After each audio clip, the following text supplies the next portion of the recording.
Saber Direito desta semana é sobre o Estatuto da Criança e do Adolescente. As aulas introduzem a legislação do ECA, falam sobre a autorização para viagens e explicam os atos infracionais.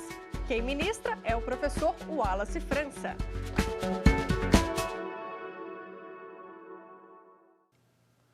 Olá, meus caros telespectadores do Saber Direito. Voltamos a mais uma aula de Estatuto da Criança e do Adolescente. Sou o professor Wallace França, como você já sabe.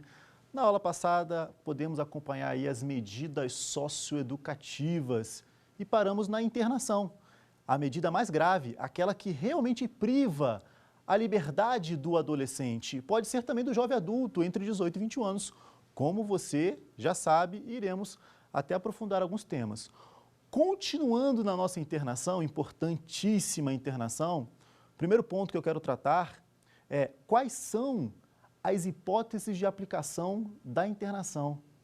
Isso mesmo, a internação somente pode ser aplicada em hipóteses específicas previstas lá no artigo 122 do Estatuto da Criança e do Adolescente. Hipótese taxativa. O juiz não pode, é um crime muito grave, o ato infracional é equiparado, é análogo a um crime muito grave, vou aplicar a internação. Não, ele está vinculado às hipóteses previstas no artigo 122. Somente naquelas hipóteses é possível aplicar a internação. E a sapiência, o saber dessas hipóteses é extremamente importante, cai muito em prova, cai em OAB, cai em concurso, na faculdade é muito cobrado, então eu acho extremamente importante você saber. Você pode decorar, tá? Primeiro ponto, você pode decorar. Ou você pode entender o raciocínio e dentro desse raciocínio você não esquece nunca mais. Vamos lá. Qual é a primeira hipótese de aplicação da internação? Na verdade, a primeira hipótese é a principal delas. É nessa hipótese que você vai descobrir se é cabível internação ou não, você vai descobrir por que depois. É nessa hipótese que você tem que trabalhar melhor. A primeira hipótese é o ato infracional cometido com violência ou grave ameaça à pessoa. Então, é possível a aplicação da internação se o ato infracional praticado tiver violência ou grave ameaça à pessoa. E aí, na prática, eu tenho lá o furto e o roubo. No furto não tem violência ou grave ameaça à pessoa. No roubo tem violência ou grave ameaça à pessoa. Então, no roubo seria possível a internação. Lembrando que, se couber outra medida adequada, não se aplica internação. Então, você olha para a hipótese, opa, é hipótese de internação, mas não quer dizer que o juiz está obrigado a aplicar a internação. Porque toda vez que for cabível uma outra medida adequada, não se aplica a internação, ok? Apesar de ser uma hipótese aplicável, a aplicação não é obrigatória. E se for fora da hipótese, aí o juiz não pode aplicar de jeito nenhum. Então, se houver violência ou grave ameaça à pessoa no ato infracional praticado. Esta é a principal hipótese. Por quê? Pensa comigo. Nas demais hipóteses, ou eu tenho mais de um ato infracional, ou eu tenho descumprimento de medida. Então, por um ato infracional, o juiz olhou o ato infracional, quer aplicar a internação. Esta é a hipótese, se houver violência ou grave ameaça à pessoa. Só para você ter uma ideia, no crime de dano, no ato infracional equiparado ao crime de dano, artigo 163 do Código Penal, não é cabível internação, tá? Não é cabível internação, ok? Irei trazer outros detalhes importantes relacionados a esse tema. Vou falar do tráfico de drogas, por exemplo, tá? Que é muito discutido. A segunda hipótese já não é mais por um ato infracional. Diz o nosso estatuto que é possível, né, que o juiz poderá aplicar a internação se houver reiteração em infrações graves. Felizmente, o Estatuto ele não discriminou, ele não conceituou o que seria uma infração grave. Fica a interpretação por parte do juiz. Lembrando que somente o juiz pode aplicar internação, somente o juiz pode aplicar qualquer medida socioeducativa, ok? Então, fica mediante a interpretação do juiz o que é uma infração grave. Lembrando que para a aplicação da internação, não basta que a infração seja grave. Eu tenho que ter uma reiteração. Reiteração, esse é o termo utilizado pelo Estatuto, reiteração em infração grave. Então, primeira hipótese, se o ato infracional tiver violência ou grave ameaça à pessoa. Segunda hipótese, se houver reiteração em infração grave. Terceira e última hipótese, cuidado com a terceira e última hipótese, porque nela, para a aplicação da internação, não tem prática de ato infracional. Na hora que o juiz vai aplicar, não foi porque ele praticou ato infracional. Sabe por quê? A hipótese é a seguinte: será possível a aplicação da internação, será possível o juiz aplicar a internação por descumprimento reiterado e injustificável de medida anteriormente imposta. É isso que está escrito no Estatuto. Descumprimento reiterado e injustificável de medida anteriormente imposta. Vamos interpretar isso, né? O que está escrito aí? O que ele quer dizer com isso? Que é possível a aplicação da internação se o adolescente descumprir de forma injustificada, de forma reiterada, uma medida aplicada anteriormente. Que medida? Medida socioeducativa. Tá? Medida socioeducativa. Ou seja, ele está sofrendo uma internação não porque praticou um ato infracional, mas porque ele está descumprindo uma medida socioeducativa por um ato infracional anterior. Eu acho muito importante você diferenciar a segunda e a terceira hipótese. Muito importante. Na segunda hipótese, o adolescente pratica um ato infracional, grave por sinal. Ele pratica um ato infracional grave por sinal. Depois ele reitera, depois eu vou falar sobre essa reiteração, reitera em atos infracionais. Então, existe posteriormente a prática de ato infracional. Aí é possível internação. Na terceira hipótese, o adolescente pratica um ato infracional. Não necessariamente grave. Não necessariamente grave, mas ele pratica um ato infracional. Desse ato infracional, uma medida é imposta. Por exemplo, para ficar mais fácil, o adolescente sofre a medida de prestação de serviço à comunidade, 8 horas por semana, prazo máximo de 6 meses. Tá? Prestação de serviço à comunidade. O adolescente começa a cumprir a prestação e para, e deixa de cumprir a prestação. Por esse descumprimento reiterado e injustificável da medida, da prestação de serviço à comunidade, é possível, é como se fosse uma regressão de regime lá no direito penal. É possível você regredir a medida. Ele vai sair do meio aberto para o meio fechado. Tanto que nessa hipótese eu posso chamar de internação regressiva. Tá? O que é internação regressiva? Ou internação sanção também. Tá? Internação sanção ou internação regressiva é aquela que é aplicada por descumprimento da medida anteriormente imposta, desde que esse descumprimento seja injustificável, desde que esse descumprimento seja reiterado. Ok? Podemos ir adiante? Já decorou as hipóteses? Então vamos falar das hipóteses. Hipóteses de aplicação de internação por prática de ato infracional. 3 hipóteses, rapidamente. Se houver violência ou grave ameaça à pessoa no ato infracional praticado. Segundo, reiteração em infrações graves. Terceiro, descumprimento reiterado e injustificável da medida anteriormente imposta. Você já entendeu, agora pode decorar. Muita gente fala sobre a decoreba, né? Nossa, vou ter que decorar muito. Eu prefiro que você decore depois que você entenda. Depois que você entende, fica muito mais fácil decorar, aprender. Porque às vezes tem que decorar mesmo. Tal. Mas depois que você entende, fica mais fácil. Na hora da prova você não esquece, ok? Vamos fazer mais alguns comentários importantes de prova. Na primeira hipótese, é possível aplicar a internação se o ato infracional tiver violência ou grave ameaça à pessoa. Essa é a principal hipótese. Porque na segunda hipótese é reiteração, não estou falando de um só. Na terceira hipótese é porque descumpriu uma medida, não estou falando de um ato infracional. Então, quando eu olho para um ato infracional, a hipótese cabível é a primeira.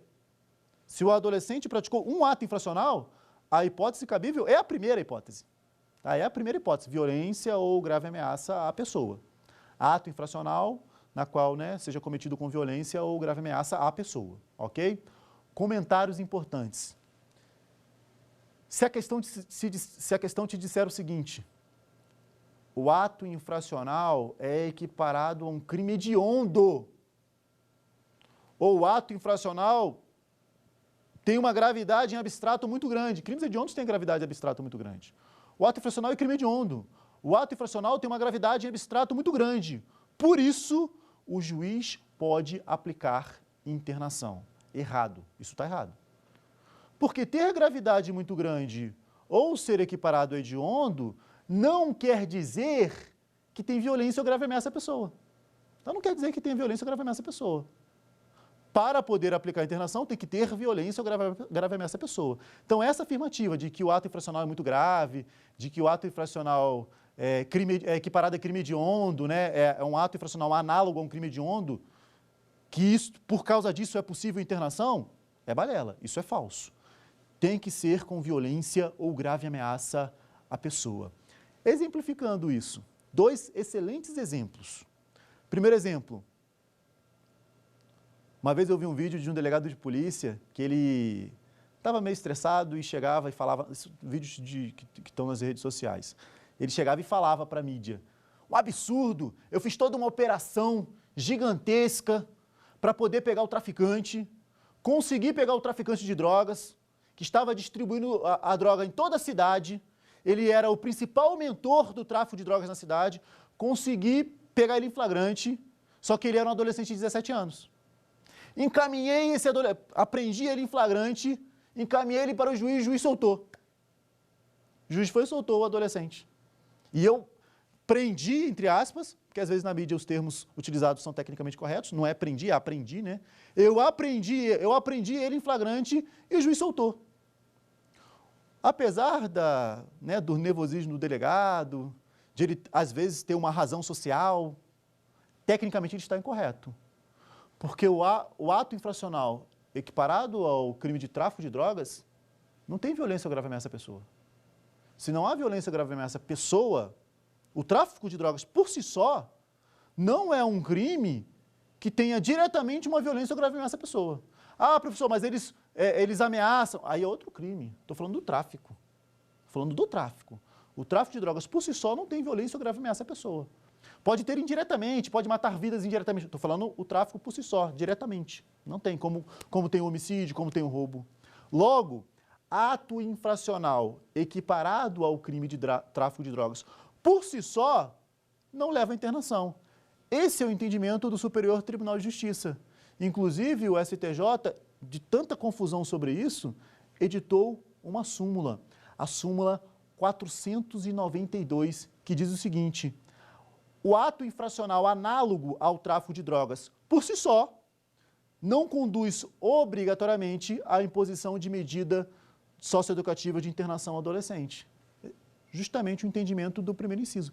Lembrando que é possível aplicar a internação no tráfico, desde que ele seja reiterado, que aí entra na segunda hipótese, reiteração é infração grave.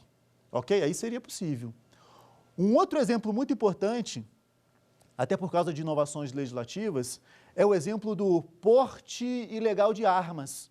Imaginem que um adolescente ele é encontrado portando uma arma de forma ilegal. Lembrando que tanto o porte quanto a posse ilegal de armas de uso restrito é crime hediondo, o artigo 16 da Lei 10.826 de 2003, o famigerado Estatuto do Desarmamento. É crime hediondo 16, quando se trata de arma de uso restrito. Quando eu falo de arma de uso permitido, aí não é crime hediondo. Mas tanto faz para o adolescente, se ele tiver com uma arma de uso restrito ou uma arma de uso permitido e for encontrado, a pergunta é simples: cabe internação nesta hipótese? Não cabe. Professor, mas ele está com uma arma, ele é violento. Não. Portar a arma, crime de mera conduta, não tem neste ato violência ou grave ameaça à pessoa. Tá? Não tem. Inclusive, quando a arma de uso restrito é crime hediondo. Mesmo sendo um crime hediondo, mesmo que o ato infracional seja equiparado a um crime hediondo, não quer dizer que vai caber internação. Tem que ter violência ou grave ameaça à pessoa. Então, se um adolescente, e aí vamos levar para o caso prático, se um adolescente, gente, eu sou do Rio de Janeiro, não estou aqui fazendo nenhuma crítica, tá? Estou dizendo o que a mídia apresenta para a gente. Se um adolescente for encontrado com um fuzil numa favela do Rio de Janeiro, esse adolescente pode ser apreendido e sofrer internação? Não, não pode. O que vai acontecer com ele? Delegacia, liberado, né? Vai assinar a gente chama de BOC, Boletim de Ocorrência Circunstanciada, e vai ser liberado. Por quê? Porque apesar de o ato infracional ser equiparado a um crime hediondo, que é o porte ilegal de arma de fogo de uso restrito, previsto no artigo 16 do Estatuto do Desarmamento, esse ato infracional não é praticado com violência ou grave ameaça à pessoa, ok?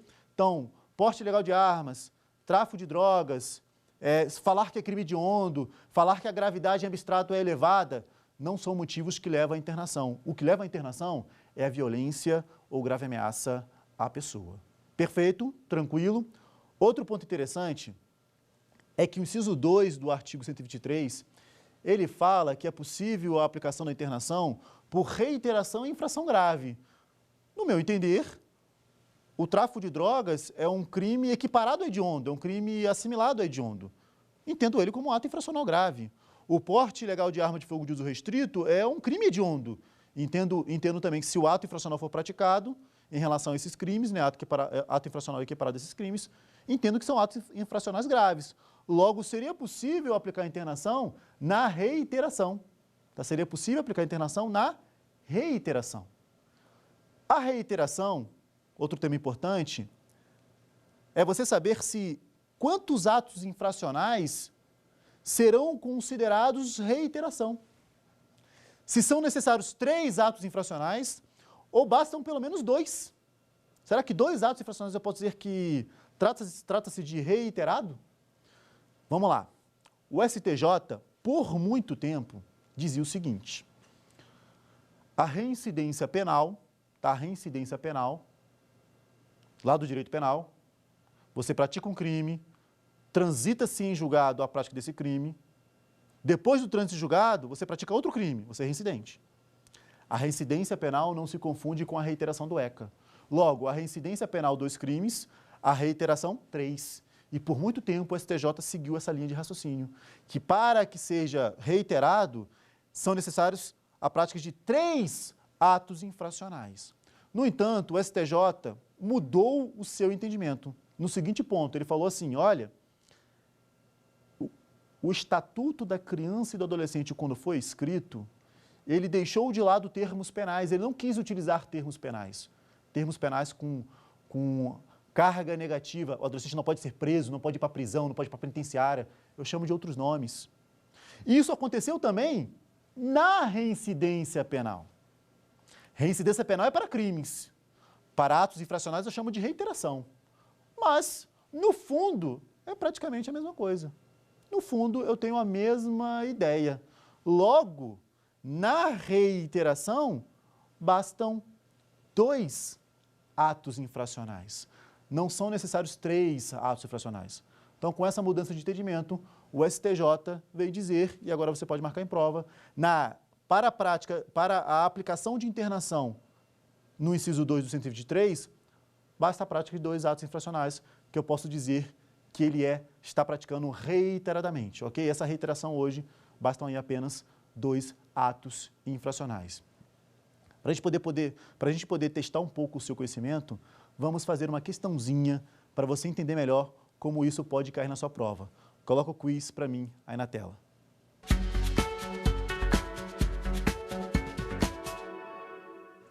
Quanto à aplicação da medida de internação prevista no Estatuto da Criança e do Adolescente, é incorreto afirmar que, letra A, poderá ser aplicada por reiteração no cometimento de outras infrações graves. Essa hipótese está clara para você. É possível aplicar a internação por causa de reiteração no cometimento de outras infrações graves? Sem dúvida nenhuma, assim como já explicado, assim como já falado. Mas cuidado, não marque. A questão pede a incorreta. Ela quer errada, ok? Vamos lá, letra B.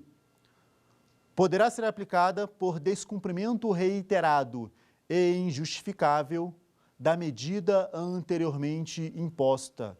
Sem dúvida nenhuma, também é uma hipótese de aplicação de internação. Descumprimento reiterado e injustificável da medida anteriormente imposta. É o nosso inciso 3º, ok? Lembrando que ele não pratica um novo ato infracional. Tá? Ele não pratica um novo ato infracional. Ele descumpre a medida que foi aplicada por um ato infracional anterior. Ok? Ele não é reiterado, porque ele não praticou um novo ato infracional, e sim descumpriu a medida. Tudo bem? Letra C na tela. Poderá ser aplicada quando tratar-se de ato infracional cometido mediante grave ameaça ou violência à pessoa. Sem dúvida nenhuma, também mais uma hipótese de aplicação de ato infracional. Interessante que a questão cobra as 3 hipóteses. Ela fala, ó, essa e essa. Não tem como errar. Lembrando que a questão que é incorreta. ato infracional cometido com violência ou grave ameaça à pessoa é uma hipótese, sim, de aplicação da internação. Sobrou a letra D para a gente aí na tela. Letra D, somente no terceiro ato infracional grave, após ter praticado outros dois anteriores, é que o adolescente receberá a medida de internação, por se tratar de hipótese excepcional. Conforme entendimento do STJ, esta alternativa está incorreta. Não preciso mais de... Esse era o entendimento antigo do STJ. Não é mais necessário 3 atos infracionais. Basta que o adolescente pratique 2 atos infracionais, que eu considero que ele estará na reiteração de outras infrações graves. Portanto, na tela para mim, para conferir o gabarito letra D.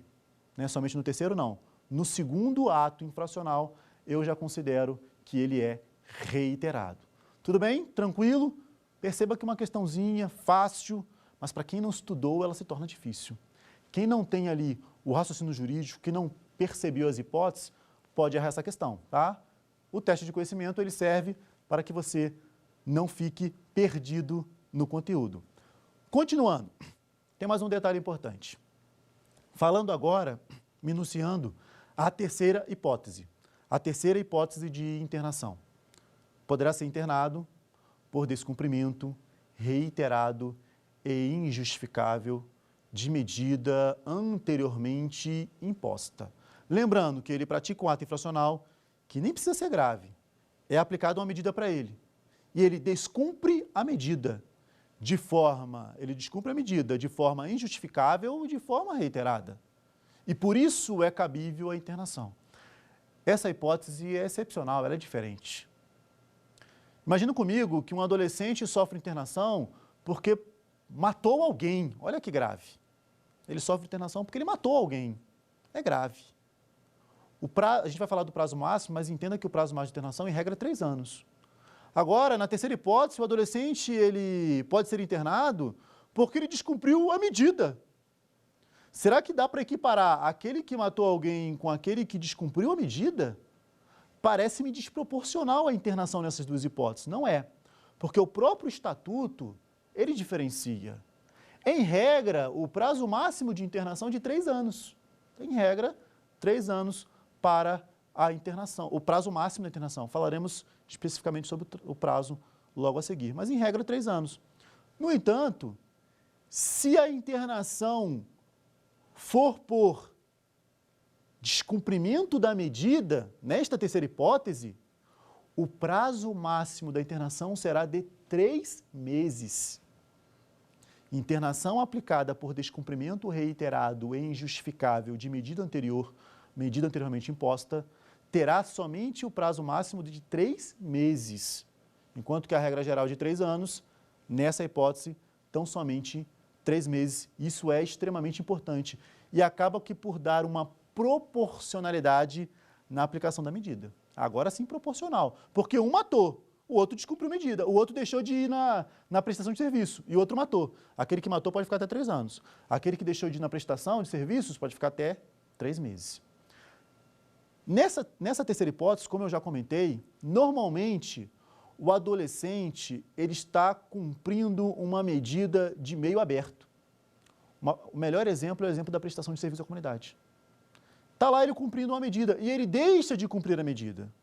Por deixar de cumprir a medida, o juiz pode vir e aplicar a internação. Ou seja, ele sai de uma medida de meio aberto e vai para uma medida de meio fechado.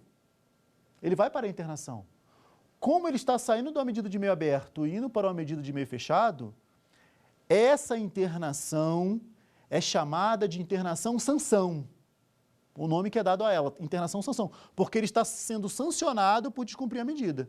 Tá? Essa hipótese é chamada de internação sanção, também chamada de internação regressiva, porque ele está regredindo do meio aberto para o meio fechado. Internação sanção ou internação regressiva, ok? Outro ponto comentado pela doutrina, que eu irei comentar rapidamente, é o seguinte: as reavaliações da internação são no prazo de até no máximo 6 meses, né? As reavaliações serão no prazo de até 6 meses. Só que nesse caso, no caso de descumprimento reiterado e injustificável, a internação terá o prazo de 3 meses. Não dá tempo nem de reavaliar. Então, normalmente, na prática, ele fica 3 meses. A letra da lei, a letra do estatuto fala até 3 meses, tá? Ele não fala 3 meses, ele fala até 3 meses.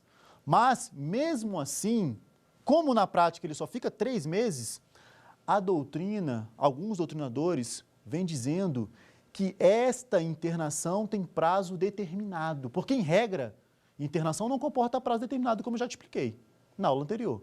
Não existe prazo determinado na internação. Mas se um dia você ouvir falar de internação com prazo determinado, você vai falar da internação-sanção. Tá? Você vai falar da internação-sanção.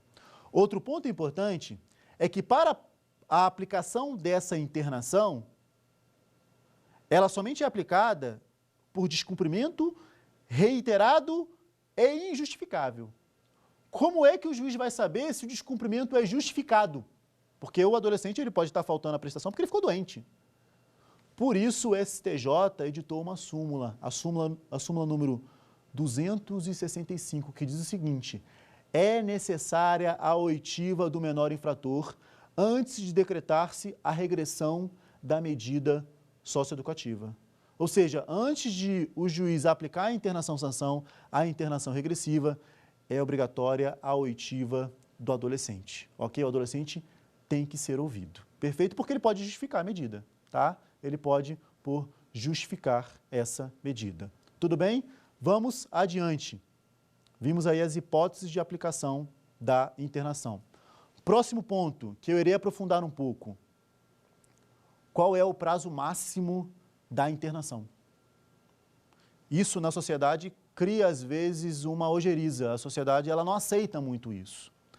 A internação, em regra, conforme artigo 121, parágrafo 3º do Estatuto, ela terá o prazo máximo de 3 anos. O próprio Estatuto ele fala que, em nenhuma hipótese, a internação excederá o prazo máximo de 3 anos. Se cair em prova, está certo, porque é letra de lei. Existe uma hipótese, mas para a prova, se cair dessa forma, você diga que está correto. Em nenhuma hipótese, a internação excederá o prazo máximo de 3 anos. Lembrando, tá sempre lembrando, que a internação provisória, que é aquela aplicada antes da sentença, ela tem um prazo máximo de 45 dias. E esses 45 dias são descontados do prazo máximo. Ok? Esses 45 dias da internação provisória são descontados, já valem, por exemplo, para a primeira reavaliação. Ok? Então, em nenhuma hipótese, a internação poderá exceder o prazo máximo de 3 anos. Lembrando que existe um outro prazo máximo, que é a idade do adolescente que ficou adulto. Lembrando que eu só posso aplicar a internação por um adulto acima de 18 anos se o ato praticado foi quando ele era adolescente. Qual é a idade máxima? 21 anos. Jovem adulto que fez 21 anos, a liberação da internação será compulsória. Ou seja, mesmo que ele não tenha 3 anos. Sempre digo assim, ou é 3 anos ou 21 anos, o que chegar primeiro. O que chegar primeiro, prazo máximo de 3 anos ou a idade de 21 anos. Chegou aos 21 anos, não pode mais ficar internado. Zera, ok? Outro ponto interessante, já comentado, é a internação-sanção, é a internação regressiva. Na internação-sanção regressiva, o prazo máximo é de 3 meses. Então, o que você tem que saber? Você tem que saber que a regra geral é 3 anos, em nenhuma hipótese o prazo máximo excederá 3 anos. Você tem que saber que se ele fizer 21 antes, ele sai antes, né? Ou é 3 anos ou é 21 anos. Você tem que saber que a internação provisória é 45 dias e você tem que saber que a internação-sanção regressiva, que é aquela hipótese por descumprimento reiterado e injustificável de medida anteriormente imposta, nesse caso, 3 meses. Perfeito? Tudo bem? Indo adiante. Quando ele faz 21 anos, ele é liberado, a chamada liberação compulsória. Uma pergunta de prova muito comum e muito fácil de errar é a seguinte: aos 21 anos, ao ser liberado, na liberação compulsória, é necessária a autorização judicial? Ou cai de outra forma? Cai da seguinte forma: em toda desinternação é necessária a autorização judicial. Certo ou errado? Está certo. Em toda desinternação, o juiz tem que autorizar. mesmo na hipótese de completar 21 anos. Em todas as hipóteses, para que exista a internação, tem que ter autorização judicial, ok? Agora irei tocar num ponto sensível, tá? Num ponto sensível, que é uma exceção à regra dos 3 anos. É uma exceçãozinha à regra dos 3 anos. Essa exceção, ela está prevista na lei do SINASE, que eu trouxe aqui. Lei 12594 de 2012, lá no artigo 45, parágrafo 1º, que diz o seguinte, só para você entender comigo. Se o adolescente pratica 10 atos infracionais, 10 atos infracionais equiparados a homicídio, por exemplo, ok? 10 atos infracionais equiparados a homicídio, perfeito? O juiz vai aplicar a internação. Aí ele vai lá e aplica uma internação por esses 10. Qual é o prazo máximo da internação? 3 anos, somente 3 anos. Agora, se o adolescente está internado, ele já sofreu a internação, ok? Ele já sofreu a internação. E aí, ele pratica um ato infracional durante a internação, durante a execução da medida, tá? Durante essa internação. Quando vem a sentença dessa internação, dessa nova internação, né, por causa desse novo ato, o juiz vai aplicar uma nova internação para ele. Ele vai olhar para trás, ele já está internado um tempo. Esse tempo é desconsiderado, desde que o ato infracional seja praticado durante a execução da internação, ok? Aí, esse ato infracional, esse tempo para trás, ele é desconsiderado. E inicia-se um novo prazo a partir da aplicação da internação, desta nova internação. Portanto, nesse caso, no caso de aplicação de internação, por causa de prática de ato que foi praticado durante a execução da internação anterior, o prazo máximo de 3 anos pode ser ultrapassado. Mas eu tenho mais de um ato infracional aí, ok? Quando eu falo que em nenhuma hipótese o prazo máximo de internação ultrapassará os 3 anos, eu estou falando de uma internação. E nesse caso, quando ele pratica um novo ato infracional durante a execução, estou falando de mais de uma internação, ok? É uma exceção, uma hipótese excepcionalíssima, que você só pode lembrar dela se for perguntado. Se não for perguntado, não fale dela, tá? Se não for perguntado, não fale dela. Vamos fazer mais uma questãozinha para a gente entender como isso pode cair na sua prova relativo aí a atos infracionais. Teste de conhecimento na tela para mim.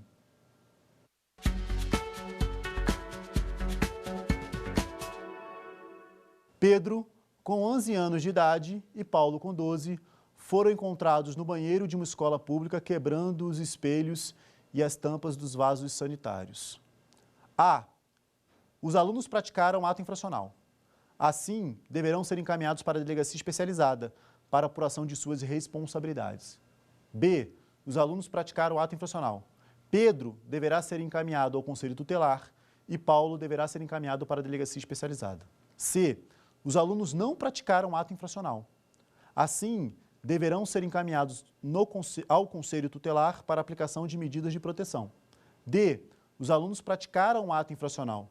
Assim, deverão ser encaminhados ao conselho tutelar para aplicação das medidas de proteção. Questão tranquila, questão fácil, que poderia trazer alguma confusão, mas nada demais. Lembrando, quebraram lá o vidro da escola, vidro do banheiro, isso é crime de dano. Crime de dano ao patrimônio público. Não cabe internação, porque não tem violência ou grave ameaça à pessoa, mas não deixa de ser um ato infracional.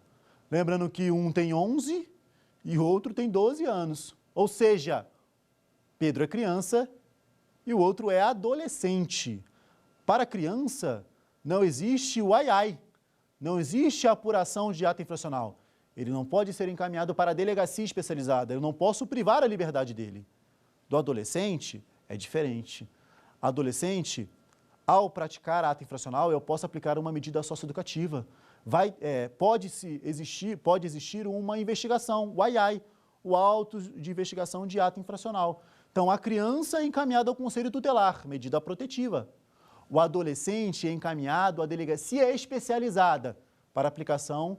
Quem aplica a medida é o juiz, né? Depois da apuração, vai para um processo e aplica a medida.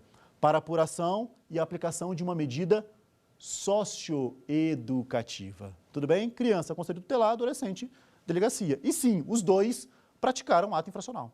Criança pratica ato infracional, mas somente recebe uma medida específica de proteção prevista no famoso artigo 101 do Estatuto da Criança e do Adolescente. Então, coloca para a gente na tela o nosso gabarito.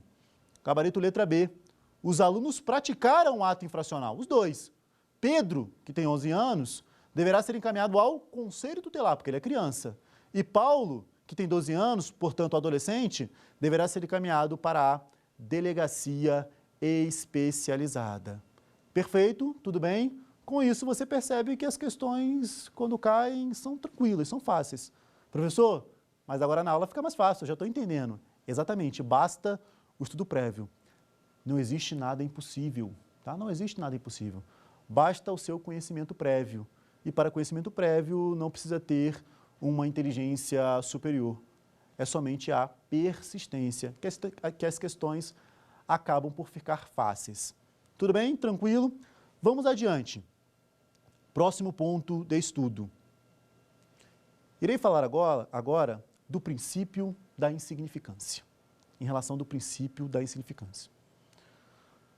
O princípio da insignificância é um princípio aplicado para fatos criminosos. O Supremo Tribunal Federal entende que quando um crime é praticado, só que ele é insignificante, a tipicidade material desse delito é excluída, logo deixa de ser crime. Deixa de ser crime. Sempre falo do exemplo da mãe, a mãe que furta um leite num mercado grande. A mãe vai lá e furta um leite. Formalmente falando, ela subtraiu para si coisa alheia de terceiro, né? Coisa alheia móvel, que não era dela. Então, formalmente falando, tem um crime de furto.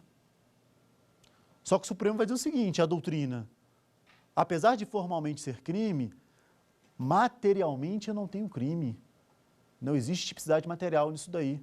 Porque a lesividade dessa conduta é tão pequena que o direito penal não pode se preocupar com isso e aplicar a ela uma pena de 1 a 4 anos, que é a pena do furto simples, lá do nosso artigo 155 do Código Penal. Isso é irrelevante para o direito penal, penas muito pequenas. Sempre lembrando do famoso, para direito, né, para aluno de direito, lembrar do MARE. Professor, o que é o MARE? O MARE são os requisitos do Supremo Tribunal Federal para a aplicação da insignificância. MARE é o mnemônico, tá? Lembrando do nosso mnemônico. M do MARE, mínima ofensividade da conduta, é o M. Então o Supremo verifica se há mínima ofensividade da conduta.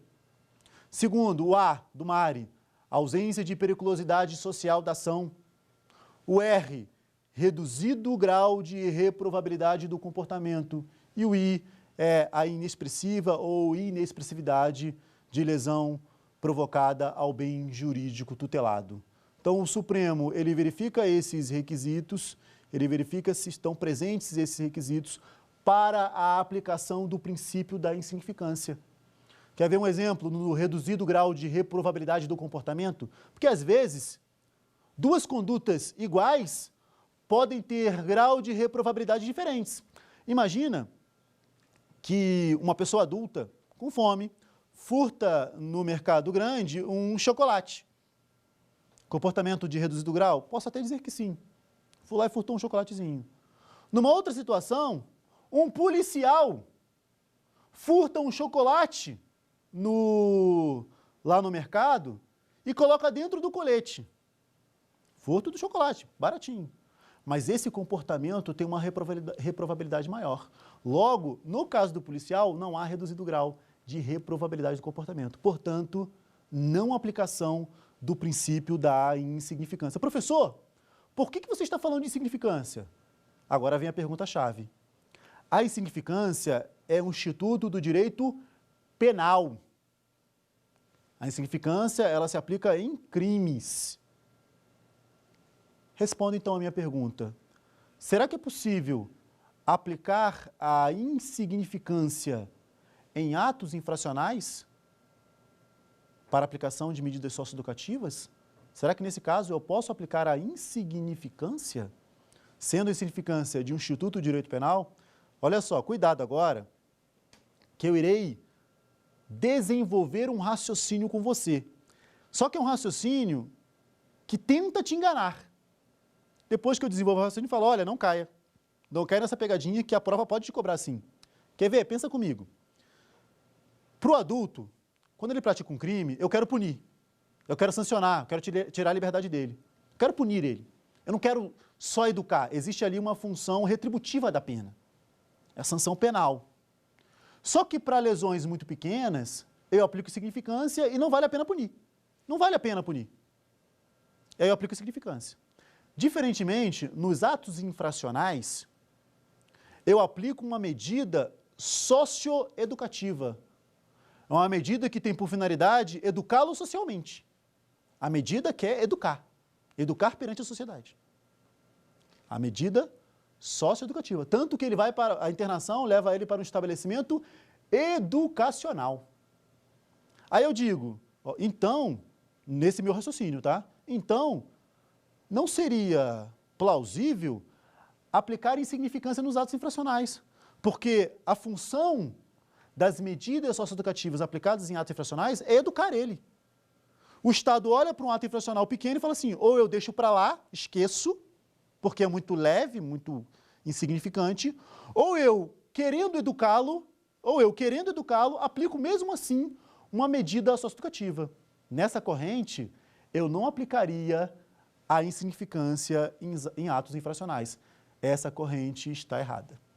Os tribunais superiores entendem que se aplica sim, lembrando que eu desenvolvi o raciocínio para te enganar, tá? Se aplica sim o princípio da insignificância em atos infracionais. E aqui vai uma dica de Estatuto da Criança e Adolescente. Os institutos penais gravosos, aqueles institutos gravosos, não se aplicam para os adolescentes.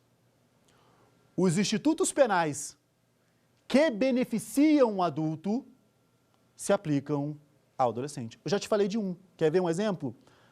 A internação provisória de 45 dias será detração, será descontada lá na internação definitiva. Isso é um instituto de direito penal, que pode ser aplicado aos atos infracionais porque é benéfico. A mesma coisa em relação ao princípio da insignificância. Vamos a mais um, só para você entender? Existe um instituto de direito penal, previsto no artigo 107 do Código Penal e regulado a partir do 108 e 109, a partir do 109, melhor dizendo, que é a prescrição. O que é a prescrição? Quando você pratica um crime, o Estado, nasce para o Estado chamado ius puniendi. O ius puniendi, ou jus puniendi, falando no português, é o direito do Estado de punir, por causa da prática daquele crime. Mas, levando em consideração algumas circunstâncias, se passar muito tempo, o Estado perde esse direito. Prescreve a pretensão punitiva estatal. O Estado vai olhar e falar, já tem muito tempo, aplicar a pena agora não vale a pena. Na verdade, vai ser um direito seu. Se prescreveu, não aplica mais. É um instituto de direito penal. E aí vem a pergunta, será que o instituto de prescrição da pretensão punitiva estatal é aplicada aos atos infracionais quando da aplicação de uma medida socioeducativa? Com a minha dica fica muito fácil. Esse instituto é um instituto gravoso ou é um instituto que beneficia o adolescente? É um instituto que beneficia o adolescente. Portanto, a prescrição penal é aplicada nas medidas socioeducativas. É lógico que a doutrina e a jurisprudência, elas crescem, elas evoluem.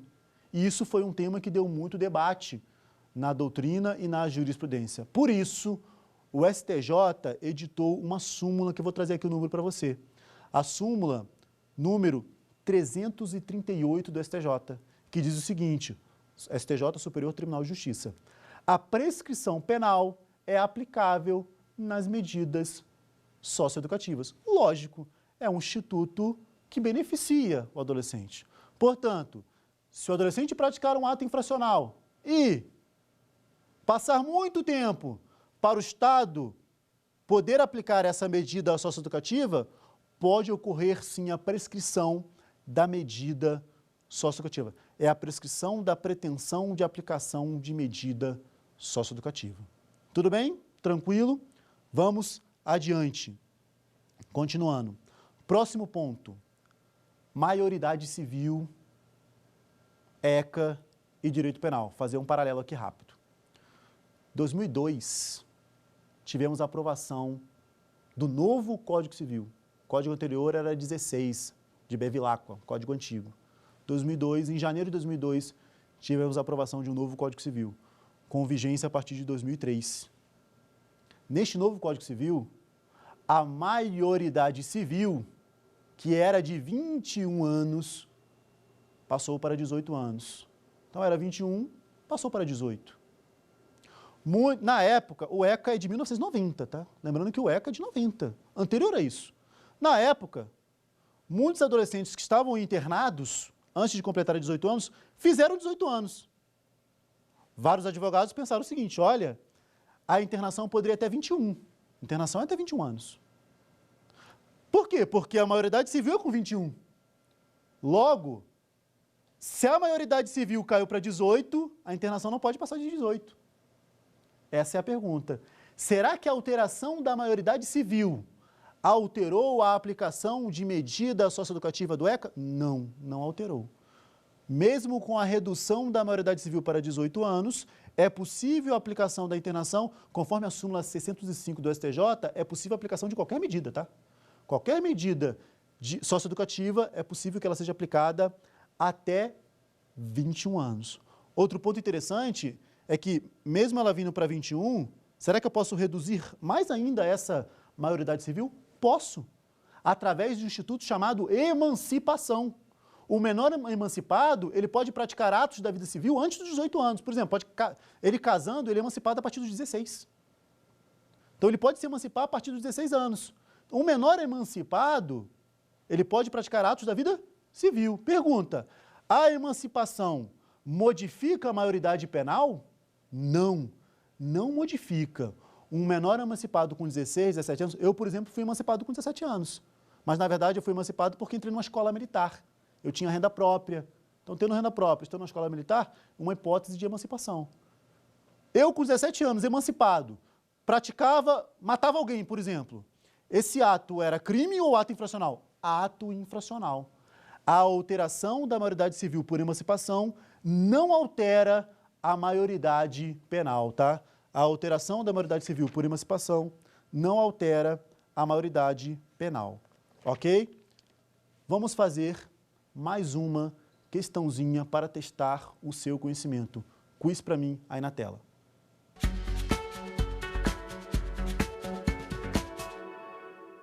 Marque a alternativa correta. Letra A.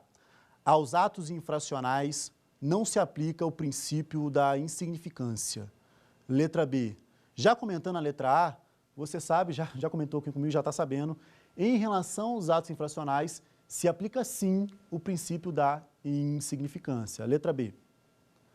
A prescrição penal não é aplicável às medidas socioeducativas.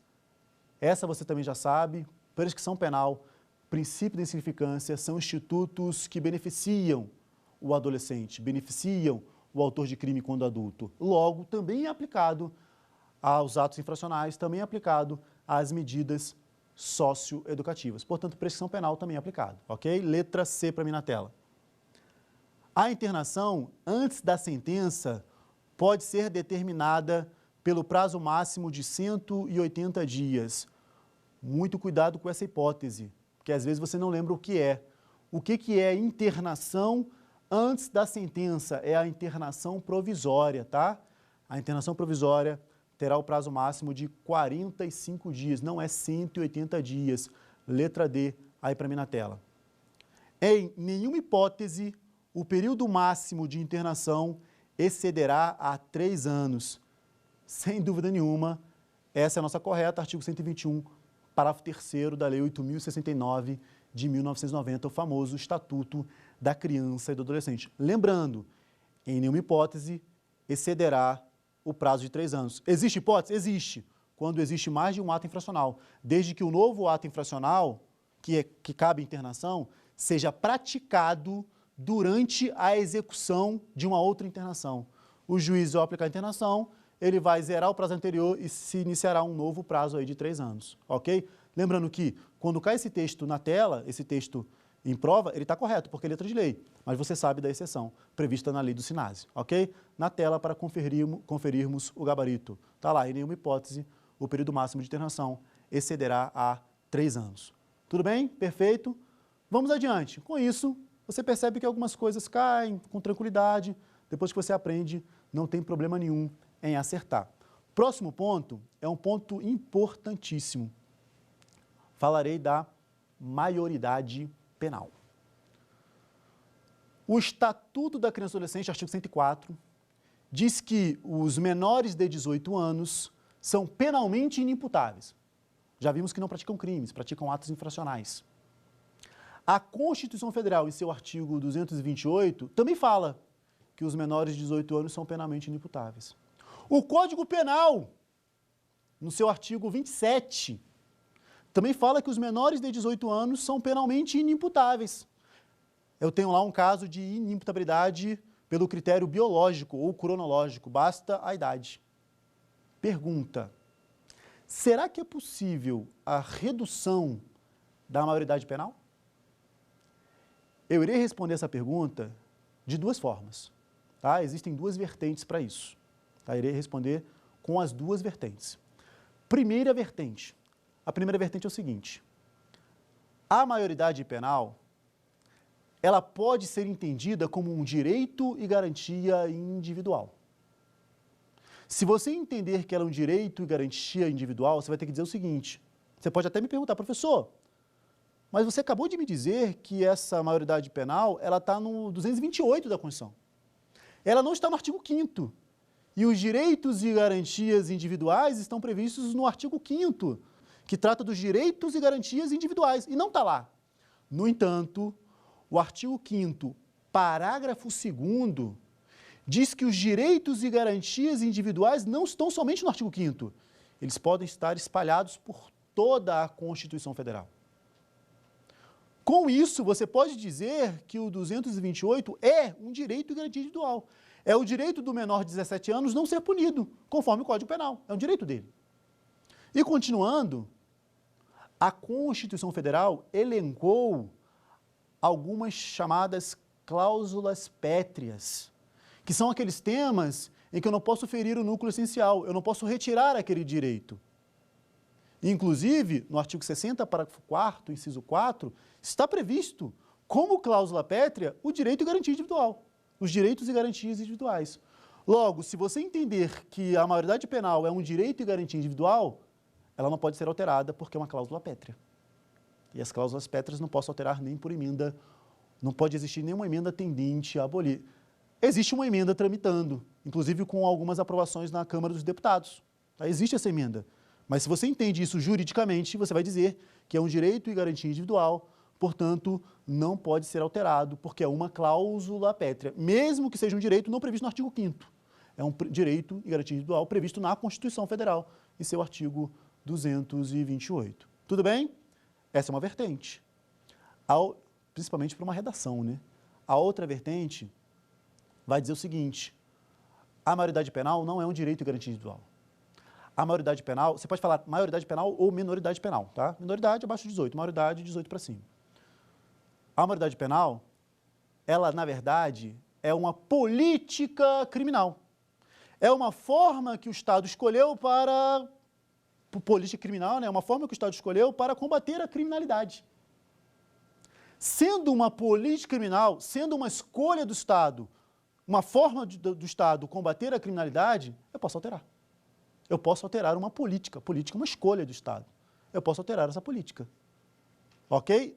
Sendo possível alterar essa política, é possível alterar a maioridade penal. Tudo bem?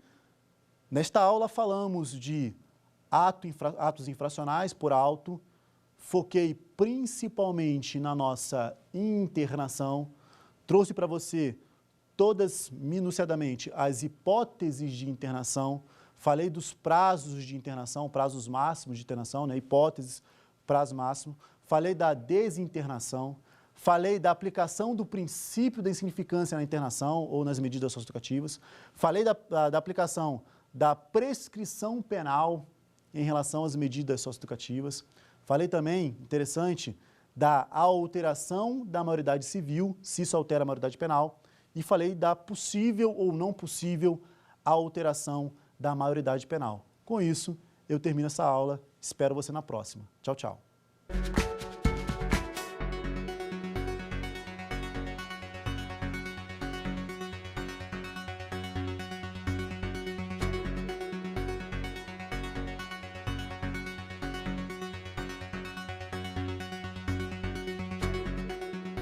Quer dar uma sugestão de tema para os cursos do Saber Direito? Então mande um e-mail para a gente, saberdireito@stf.jus.br, ou entre em contato pelo nosso WhatsApp. O número é esse que aparece na sua tela. Você também pode estudar pela internet. É só acessar tvjustiça.jus.br ou rever as aulas no nosso canal do YouTube, TV Justiça Oficial.